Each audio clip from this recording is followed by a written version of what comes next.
नमस्कार, स्वागत है आपका श्री बालाजी कोचिंग इंस्टीट्यूट में। मैं आज आपके सामने एक ऐसा टॉपिक लेकर के आया हूँ जो नेट लेवल तक भी काम में आने के आ सकता है। देखिए, आज का टॉपिक है why to breathe. Why to breathe, ये श्वसन किस प्रकार से होता है और श्वसन क्रिया क्यों आवश्यक है, उसके बारे में चर्चा करेंगे। ठीक है, इससे अगला टॉपिक अपना होगा रेस्पिरेटरी सिस्टम अर्थात श्वसन तंत्र।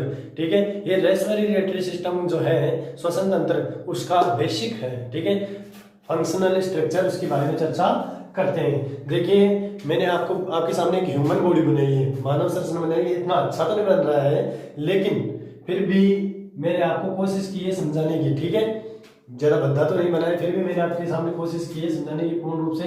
इस डायग्राम के माध्यम से मैं पूरे रेस्पिरेटरी सिस्टम को आज खोल करके रख दूंगा। देखिए, व्हाई टू ब्रीथ, श्वसन क्या होता है, किस प्रकार से होता है और क्यों यह श्वसन की क्रिया आवश्यक है। देखिए, ये जो शरीर है ये पूरी ह्यूमन बॉडी है। इस ह्यूमन बॉडी की इकाई क्या है? इसकी इकाई है सेल। इसकी मुख्य इकाई क्या होती है? इकाई। इसीलिए तो कहा जाता है कि मनुष्य की संरचनात्मक एवं क्रियात्मक इकाई फंक्शनल एवं स्ट्रक्चरल यूनिट कौन होती है? सेल होती है। क्या होती है? सेल। अब ये सेल कोई भी कार्य करेगी, किसी संरचना का निर्माण करेगी, किसी स्ट्रक्चर का निर्माण करेगी, तो किसके द्वारा करेगी? ऊर्जा के द्वारा। किसके द्वारा करेगी? ऊर्जा के द्वारा। कोई भी कार्य किया जाएगा वह किसके द्वारा किया जाएगा? एनर्जी के द्वारा। तो एनर्जी किस रूप में होगी? वो एनर्जी होगी एटीपी के रूप में। किस रूप में होगी? एटीपी के रूप में। मैं आपके सामने एटीपी का पूरा नाम लिख देता हूं, एडिनोसिन ट्राइफॉस्फेट।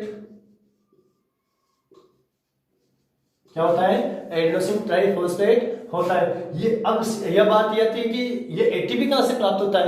ये एटीपी प्राप्त होता है ग्लूकोज से। किससे प्राप्त होता है? ग्लूकोज से प्राप्त होता है। जैसे ग्लूकोज को बर्न किया जाएगा, ग्लूकोज को जलाया जाएगा, तो क्या प्राप्त हो जाएगी अपने को? एटीपी प्राप्त हो जाएगी। देखिए, जो ये ग्लूकोज होती है, ठीक है, ठीक है, अब इसको जलाने के लिए किसकी आवश्यकता होगी? ऑक्सीजन की आवश्यकता होती है। किसकी आवश्यकता होती है? ऑक्सीजन की आवश्यकता होती है। लेकिन अभी ऑक्सीजन को नहीं लेते हैं। ठीक है, सबसे पहली बात तो यह थी कि ग्लूकोज कोशिका के पास कहां से आएगी? कोशिका के पास आ गई। आने के बाद में उसको बर्न करवाया ऑक्सीजन गैस की उपस्थिति में। ठीक है, जब उस ऑक्सीजन गैस की प्रेजेंस के अंदर उसको ऑक्साइडेट करवाया या बर्न किया तो एटीपी ऊर्जा के रूप में प्राप्त होगी। लेकिन ये ग्लूकोज कहां से प्राप्त होती है? देखिए, ये ग्लूकोज प्राप्त होती है अपनी इस प्रकार से एक संरचना होती है। इस प्रकार से क्या होती है? एक संरचना होती है जिसको बोलते हैं, क्या बोलते हैं उसको? ब्लड वेसल्स कहते हैं। ब्लड,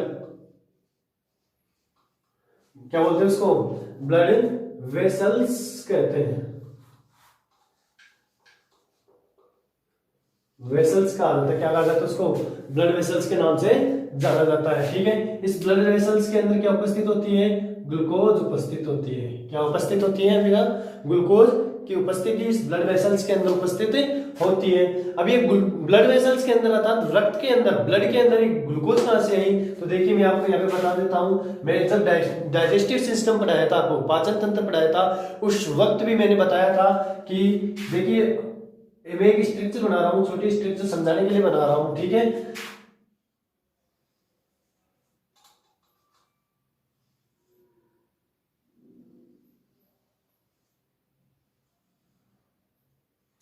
मैं क्या बना रहा हूं आपको यदि पता हो तो नोटिस करो, कमेंट बॉक्स में कमेंट करो कि मैं क्या बना रहा हूं आपके सामने। क्या बना रहा हूं मैं, आपको पता है? Digestive system.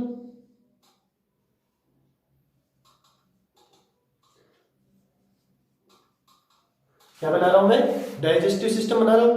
इस डाइजेस्ट, जैसे आपने भोजन किया, भोजन अंदर जाने के बाद में अंतर ग्रहण की क्रिया होने के फलस्वरूप जब भोजन यहाँ पे आता है तो क्या हो जाता है? भोजन का क्या हो जाता है? पाचन हो जाता है, भोजन डाइजेस्ट हो जाता है। जैसे ही भोजन डाइजेस्ट होगा, जैसे ही भोजन डाइजेस्ट होगा तो उसमें अपशिष्ट पदार्थों को बाहर त्याग दिया जाता है, मल त्याग के माध्यम से, उत्सर्जन के माध्यम से, तथा जो आवश्यक पोषक तत्व होते हैं, ठीक है, वो ग्लूकोज के रूप में एकत्र हो जाते हैं। मान लो ये ग्लूकोज के रूप में यहाँ पे एकत्र हो गए। ठीक है, तो ये ग्लूकोज के रूप में एकत्र होने के बाद में ये ग्लूकोज कहाँ पे चली जाती है?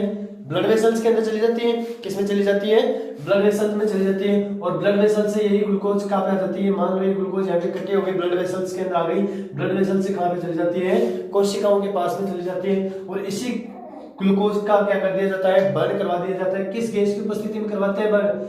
ऑक्सीजन गैस की उपस्थिति में बर्न करवा दिया जाता है। जैसे ऑक्सीजन गैस की उपस्थिति में बर्न करवाएंगे, किसका निर्माण हो जाएगा? एटीपी का निर्माण हो जाएगा।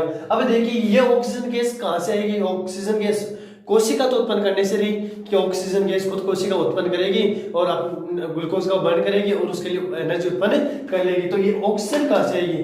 ठीक है, ये ऑक्सीजन भी कहां से आती है? ब्लड से आती है। कहां से आती है ये ऑक्सीजन? ब्लड से आती है। ठीक है, जैसे ही ये ब्लड के पास में आएगी तो ये ग्लूकोज का बर्न करेगी और ग्लूकोज का बर्न करने के बाद में एटीपी का निर्माण करेगी। देखिए ये ब्लड के अंदर मान लो यहाँ पे ऑक्सीजन उपस्थित है, ये ब्लड में कोशिका उसको ग्रहण करेगी। ठीक है, कोशिका के पास में आएगी तो उसको बर्न होने के बाद में, ग्लूकोज का बर्न करने के बाद में ये एटीपी का निर्माण कर लेती है। कोशिका एटीपी का निर्माण कर लेती है। लेकिन ये ब्लड वेसल्स के पास कैसे है? या था रक्त के अंदर कैसे आई? रक्त वाहिकाओं में किस प्रकार से आई? रक्त के अंदर इसकी उपस्थिति कैसे हुई? देखिए मैं आपके सामने एक छोटा सा डायग्राम और बना करके बता रहा हूं। ठीक है, मैं बना रहा हूं आपके सामने एक डायग्राम। कैसे करना कि मैं क्या बना रहा हूं? चेस करना। देखिए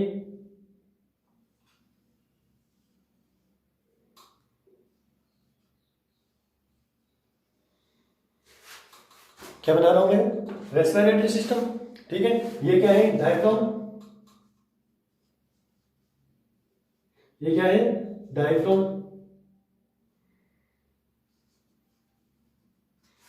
ठीक है, क्या है?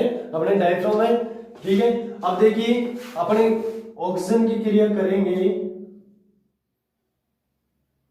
मान लो यहाँ पे नाक है और नहर के माध्यम से, ठीक है, नोज के माध्यम से श्वसन क्रिया, ऑक्सीजन बाहर, ऑक्सीजन जाएगी अंदर और जाकर के कहाँ पे चली जाएगी? हमारे फेफड़ों में चली जाएगी। इसके अंदर सॉरी फेफड़ों के अंदर चली जाएगी। ठीक है, लंग्स में चली, सॉरी ये लंग्स है, डायफ्राम नहीं है, लंग्स। ठीक है, लंग्स में चली जाएगी। ऑक्सीजन बाहर से हम श्वसन क्रिया करते हैं तो ऑक्सीजन को अंदर लेते हैं, वो किस में जाएगी? लंग्स में जाती है। और लंग्स से यही ऑक्सीजन किस में चली जाती है? ब्लड वेसल्स में चली जाती है, ब्लड में चली जाती है। ठीक है, इसके बाद में देखिए जैसे ये यहाँ पे ब्लड में आएगी, ब्लड से कहाँ पे चली जाएगी? कोशिकाओं के पास में। और कोशिकाओं के पास में जाने के बाद में ग्लूकोज का क्या कर देगी? बर्न कर देगी, जिससे एटीपी का निर्माण होता है, अर्थात एडेनोसिन ट्राइफॉस्फेट का निर्माण होता है और उस कोशिकाओं को मिल जाती है, एनर्जी मिल जाती है। ध्यान रखना इस चीज को, जब किसी चीज को बर्न किया जाता है, जब भी किसी चीज को बर्न किया जाता है तो एक विशिष्ट गैस बाहर निकलती है जिसका नाम है CO2। जिसका क्या नाम है? CO2 गैस बाहर निकलती है। कोई भी चीज बर्न करो, अर्थात कार्बन युक्त कोई भी चीज बर्न करते हैं, जलाते हैं, तो एक गैस बाहर निकलती है। ठीक है, उसका नाम है CO2। अब ऐसा तो है नहीं कि CO2 भी कोशिका के अंदर ही इकट्ठी रह जाएगी। ठीक है, जब भी ये आवश्यकता से अधिक शरीर के अंदर फैल जाती है, ठीक है, तो अनेक विकार उत्पन्न कर देती है। ठीक है, मानव शरीर का संतुलन बिगाड़ देती है। इसीलिए उस संतुलन को बनाए रखने के लिए इस गैस को क्या किया जाता है? बाहर निकालना आवश्यक होता है। तो ये वही प्रोसेस। ठीक है, ये CO2 कोशिका अपशिष्ट CO2 को कहाँ पे देगी? ब्लड वेसल्स में। कहाँ पे जाएगी? ब्लड वेसल्स में, अर्थात ब्लड में जाएगी। ब्लड में जाने के बाद में कहाँ पे जाएगी? ये CO2 लंग्स में, और लंग्स से क्या कर दिया जाएगा? उसको बाहर निकाल दिया जाएगा।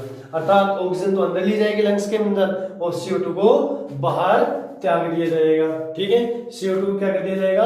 बाहर त्याग दिया जाएगा।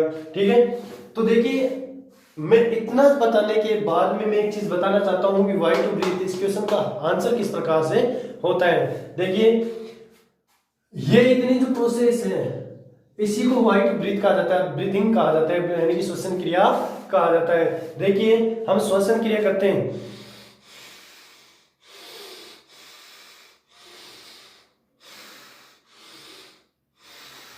अर्थात मैं श्वसन क्रिया कर रहा हूं,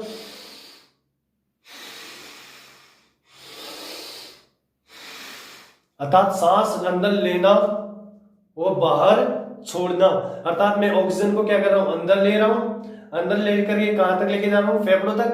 फेफड़ों तक लेके जाने के बाद में फेफड़ों से ही, लंग्स से ही मैं क्या करूं? CO2 गैस को बाहर त्याग रहा हूं, CO2 गैस को क्या कर रहा हूं, बाहर त्याग रहा हूं। इस आदान प्रदान करने की क्रिया को क्या कहा जाता है, श्वसन कहा जाता है। इतनी सी प्रोसेसिंग को क्या कहा जाता है, श्वसन कहा जाता है। देखिए एक बार इसको नोट कर लो, फिर मैं आपको उससे आगे बताता हूं।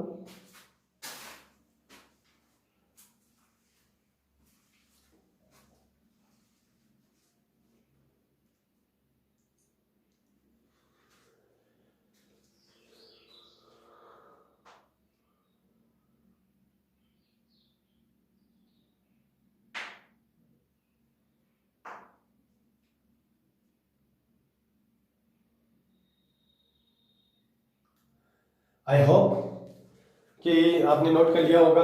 देखिए आगे ये जो क्रिया है मैं इसके अंदर बता रहा हूँ, इस ह्यूमन बॉडी में बताऊं तो देखिए ये हमारे यहाँ पे नोज नेर्स है, ठीक है। यहाँ पे नेर्स के बाद के अंदर ये क्रिया यहाँ तक आती है, ठीक है। मैं इसके दो पार्ट बता देता हूँ। देखिए हमारा जो ये यहाँ पे एक कैविटी पाई जाती है, ठीक है। उस कैविटी का नाम है सीरोम कैविटी। क्या नाम है इसका, सीरोम कैविटी नाम है।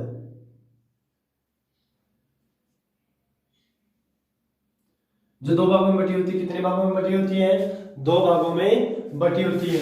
नीचे वाली कैविटी है उसका नाम है एब्डोमिनिकल कैविटी। नीचे वाली जो कैविटी है उसका क्या नाम है, एब्डोमिनिकल कैविटी, एब्डोमिनिकल एब्डोमिनिकल कैविटी, ठीक है। ऊपर वाली जो कैविटी है उस ऊपर वाली कैविटी का नाम है थोरासिक कैविटी, थोरासिक कैविटी, उसका क्या नाम है, थोरासिक कैविटी नाम है, ठीक है। अब इसके आगे चले, मैं इसको इरेज कर रहा हूं। किसी को कोई दिक्कत हो, कोई प्रॉब्लम हो, कहीं पे कुछ भी समझ में नहीं आए तो कमेंट बॉक्स में कमेंट करें और मुझसे सीधा सवाल पूछ सकते हैं कि सर ये चीज समझ में नहीं आई, मैं उस टॉपिक को दोबारा लेकर के आऊंगा आपके सामने।